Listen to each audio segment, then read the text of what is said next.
नमस्कार मैत्रिणींनो, मी Archana stitching with Archana वायबट चॅनलमध्ये तुम्हा सर्वांचं स्वागत आहे.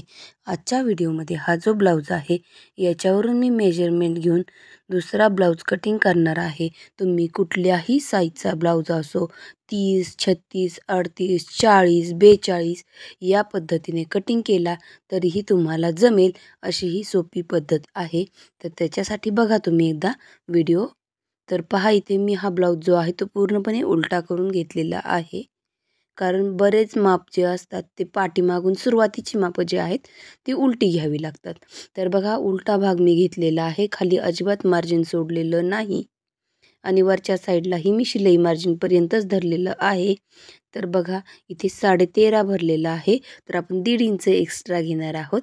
14.5 म्हणजे खालचं वरचं शिलाई 14.5 होणार आहे आणि अर्धा इंच एक्स्ट्रा. तर ते 1.5 इंचातलं अर्धा इंच आपण काही काळाने कमी करणार आहोत. तर बघा, 13.5 + 1.5 म्हणजेच किती झालं, आता 15ची उंची इथे झालेली आहे. तर आपल्याला कंबर चेक करायचं आहे. कंबर चेक करताना ही जी काजपट्टी आहे ती अगोदर आपण सोडून देणार आहोत या ठिकाणी. तर इथे मी काजपट्टी सोडून दिलेली आहे आणि तिथून पुढचा भाग मोजायला सुरू केलेला आहे. 29ला 1 किंवा 2 रेषा कमी आहेत, पण मी 29 धरून टाकलेलं आहे. एखाद दुसरी रेष जर कमी जास्त असेल तर ती ॲड केली किंवा कमी केली तरीही चालेल. तर बघा, इथे 7.25 आलेलं आहे. तर इथे मी 7.25 ठेवत आहे. 7.25 नंतर टक्स पॉईंटसाठी 1 इंच एक्स्ट्रा घेऊ आणि 2 इंच जे आहे आपल्याला शिलाई मार्जिनसाठी एक्स्ट्रा घ्यायचं आहे. तर बघा, इथे मी 3 इंच एक्स्ट्रा घेतलेला आहे 29मध्ये. आता सॉरी, 7.25 मध्ये 3 इंच एक्स्ट्रा घेतलेला आहे. 7.25, 8.15, 9.15, 10ची घडी इथे तयार झालेली आहे. त्यानंतर आता या लाईन्स मारून आपण व्यवस्थित सरळ करून घेऊयात. तर बघा, इथे मी सरळ करून घेतलेलं आहे. आता इथे बगल आहे. बगल म्हणजे आर्म होल जो भाग काढतो त्याच्यासाठी इथे 5.5ची लाईन मी इथे काढलेली आहे. त्यानंतर आपण गळा आणि शोल्डर मोजून घेणार आहोत. गळा मोजताना कधीही हुकाच्या पट्टीकडून मोजायचा, काजाच्या पट्टीकडून मोजायचा नाही. तर बघा, इथे पट्टी किंवा टेप घ्या, काहीही चालेल. असं सरळ ठेवायचं आणि गळ्याच्या जिथपर्यंत गळा सरळ आहे तिथपर्यंत अशी खूण करून घ्यायची आहे. आता बघा, गळा खोली चेक करूयात. तर 6 इंच गळा खोली आहे. वरती अर्धा इंच शोल्डर पशी सोडलेलं आहे, कारण शिलाईसाठी लागतं. इथे 2.5चा गळा आहे. तर बघा, इथे मी 2.5 इंचाची एक खूण करून घेत आहे. त्यानंतर आपल्याला शोल्डर चेक करायचं आहे. तर शोल्डर बघा, इथे शिलाई मार्जिन धरायची आहे. काही जागेवर शिलाई मार्जिन धरायची नसती, तर काही जागेवर धरायची असती. तर बघा, इथे 3 इंच भरलेलं आहे. तर मी इथे 3 इंचाचं शोल्डर टाकलेलं आहे. बऱ्याचदा रेग्युलर मापांमध्ये शोल्डर शक्यतो 3 इंच भरतं, पण ब्लाऊजमध्ये जर काही डिफरंट असेल, गळा छोटा किंवा मोठा असेल तर शोल्डर कधी कधी कमी जास्त भरतं. तर पहा, आता गळा खोली आपण पाहिलेली होती 6 इंच होती. तर इथे 6 इंचाचा मी बॉक्स करून घेणार आहे. एक सरळ लाईन टाकून घेऊयात. पहा, इथे मी सरळ लाईन टाकलेली आहे. इथे 1 इंचाची खूण करायची आणि तिथपासून आपल्याला गोल गळ्याला आकार देऊन घ्यायचा आहे. मी गोल आकार देऊन घेतलेला आहे. आता त्यानंतर क्रॉसपट्टी चेक करायची आहे. मी जशी एक एक मापे चेक करते तशीच तुम्हीही चेक करणार आहात. कुठेही मागे पुढे होऊ देऊ नका, म्हणजे तुमचा वेळही कमी लागेल आणि मी जशी चेक केली तशी निघणार आहेत. बघा, इथे क्रॉसपट्टी मी जिथे चॉकची खूण केलेली आहे तिथे आहे. तिथपासून खाली क्रॉसपट्टी मोजायची. तर क्रॉसपट्टी किती आलेली आहे, तर 3 इंच. तर आपल्याला क्रॉसपट्टी जोडण्यासाठी शिलाई मार्जिन लागते. तर खालच्या आणि वरच्या शिलाई मार्जिनसाठी 1 इंच एक्स्ट्रा घ्यायचं. जर हुकाच्या आपल्या साईडला जर आपण 3 इंच भरलं तर आपण 4 घेतलं, तर फिटिंगच्या साईडला आपण 3 इंच घेणार आहोत. 1 इंचाचा डिफरन्स कधीही द्यायचा असतो. तर बघा, इथे क्रॉसपट्टी झालेली आहे. आता इथे 2 इंचाचं शिलाई मार्जिन सोडूयात फिटिंगसाठी. तर बघा, इथे या पद्धतीने मी 2 इंचाचं शिलाई मार्जिन सोडलेलं आहे. तुम्हीही याच प्रकारे सोडू शकता. तर बघा मैत्रिणींनो, हे आपलं जे आहे शिलाई मार्जिन आहे. तुमच्या लक्षात यावं यासाठी मी अशा लाईन टाकून घेतलेल्या आहेत. तर इथे बघा 1.5 आणि 1 अशा 2 खुणा करून घेतलेल्या आहेत. आणि मी आता इथे करपट्टीच्या मदतीने सरळ इथे गोल भाग देऊन घेणार आहे बगलेचा. तुम्ही हातानेही देऊ शकता. तर बघा इथे मी पट्टीने दिलेला आहे. जर तुमच्याकडे पट्टी अवेलेबल असेल तर तुम्ही पट्टीने द्या, नसेल तरीही काही हरकत नाही. थोडे 2 मिनिट जास्त लागतील, पण जमतो हातानेही. तर बघा आता आपल्याला कटोरी काढायची आहे. तर त्यासाठी कटोरी हुकाच्या पट्टीकडचा भागच घ्यायचा आणि कटोरी चेक करायची आहे. तर बघा इथे कटोरी आहे 5.25. 5.25 असल्यावर इथे बघा, इथे सरळ आपल्याला 5.25 वरती एक खूण करून घ्यायची आहे. तर ही खूण मी 5.25 वर केलेली आहे. आता बगलेपासून इथे 2.5 इंचाची एक खूण करूयात आणि आपण कटोरी आखून घेणार आहोत. आता इथे एक सरळ 2-2.5 इंचापर्यंत सरळ एक लाईन टाकली तर चालतं. इथे जास्त झालेली आहे तरीही चालतं, काहीही प्रॉब्लेम येत नाही. आता इथे पट्टीच्या मदतीनेच मी कटोरीचा भाग आखून घेत आहे बघा. पण मैत्रिणींनो, माझ्याकडून एक चूक झालेली आहे.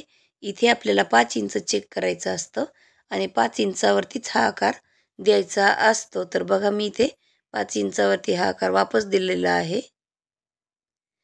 कारण कटोरी फार उंच जाते, इथे गळ्याकडे नेकच्या वरती व्यवस्थित दिसत नाही मग ती घातल्यानंतर. त्यासाठी इथे 5च इंच मोजून घ्या. बघा आता मी इथे कटिंग करून घेत आहे या पद्धतीने. आता बगलेचा जो भाग आहे याचं मी शिलाई मार्जिन नाही आहे तिथं, पण एक बॅक आणि फ्रंटच्या मधला गॅप तुम्हाला असा दाखवलेला आहे. आता 2 भाग आपण वेगळे करून घेऊयात. तर पहा इथे दोन्ही भाग आपण इथे वेगळे करून घेत आहोत. त्यानंतर इथे आपल्याला क्रॉस पट्टी कट करायची आहे. गळ्याचा भाग आणि बगल दोन्हीपैकी कोणतंही कट केलं तरीही चालतं. बघा आता इथे बॅक आणि फ्रंट मधला हा जो गॅप होता तो बाजूला निघालेला आहे. त्यानंतर आपण समोरचा गळा इथे घेणार आहोत आणि राहिलेला भाग आपला कटोरीचा तोही लगेचच आपण इथे कट करून घेऊयात. तर पहा इथे कटोरीचा भागही लगेच मी कट करून घेतलेला आहे. आता आपला राहिला विषय, 13.5 आपली उंची होती, त्याच्यामध्ये आपण 1.5 इंच एक्स्ट्रा घेतलं होतं. आपल्याला फक्त 1 इंच शिलाई मार्जिन लागणार होतं. पण इथे बघा अर्धा इंच एक्स्ट्रा फ्रंट पार्टसाठी लागतं, बॅक पार्टसाठी अर्धा इंच आपण कमी करून घेणार आहोत. पण कटिंग करताना पेपर खालीवरी धरून चालत नाही, त्यासाठी एकत्र कटिंग करायचं आणि नंतर पार्ट अर्धा इंचाने कट करायची. आता शोल्डरपाशी बघा अर्धा इंच एक्स्ट्रा वरी सोडा आणि गळा चेक करा. तर गळा आहे 9 इंचाचा. पहा इथे 9 इंचाचा गळा आहे. ॲज इट इज जसा आहे तसा मी इथे घेतलेला आहे तो. आणि त्यानंतर इथे एक सरळ लाईन टाकून घेऊन मी गोल आकार देणार आहे गळ्याला. 1 इंचाची खूण करायची आणि गोल असा गळा आखून घ्यायचा आहे इथे. पहा इथे मी गोल आकार देऊन घेतलेला आहे.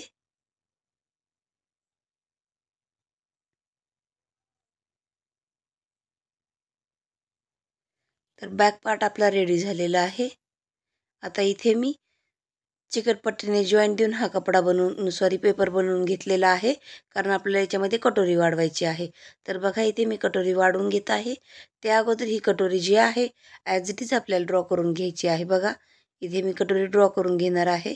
जशी आहे तशी इथे ड्रॉ करा, कुठेही कमी किंवा जास्त अजिबात करू नका.